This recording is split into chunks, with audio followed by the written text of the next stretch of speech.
झारखंड और बंगाल में अवैध कोयला रैकेट पर ईडी की अब तक की सबसे बड़ी कार्रवाई सामने आई है। 40 से ज्यादा ठिकानों पर छापों में 14 करोड़ कैश, सोना और जमीन के कागज बरामद हुए, जहां एजेंसी डिजिटल सबूतों की जांच आगे बढ़ा रही है। देखिए पूरी रिपोर्ट।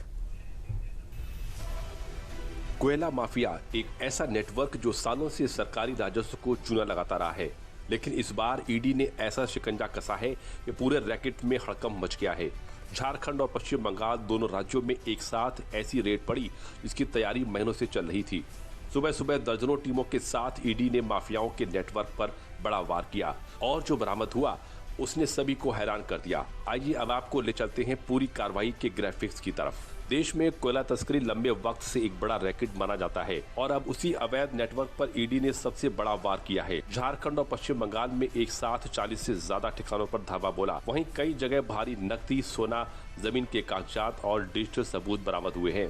कार्रवाई इतनी बड़ी थी कि इसे ईडी का सर्जिकल स्ट्राइक कहा जा सकता है। क्या क्या मिला, किन पर शिकंजा कसा, चलिए पूरे मामले पर नजर डालते हैं।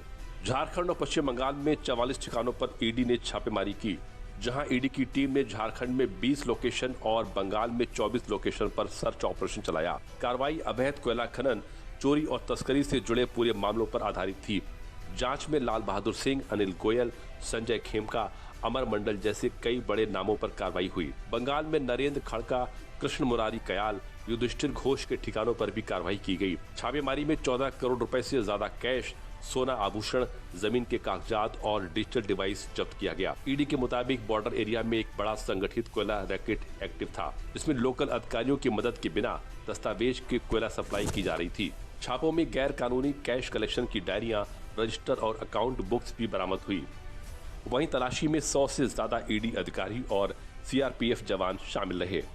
ईडी की ये संयुक्त कार्यवाही कोयला माफियाओं पर बड़ी चोट मानी जा रही है, क्योंकि पहली बार इतने बड़े पैमाने पर कैश और जमीन के दस्तावेज जब्त हुए हैं। वहीं जांच एजेंसी का कहना है कि माफिया नेटवर्क कई राज्यों में फैला हुआ है और इस ऑपरेशन के बाद अब कई और नामों के भी उजागर होने की संभावना है। फिलहाल बरामद डॉक्यूमेंट्स और डिजिटल सबूतों की जांच जारी है।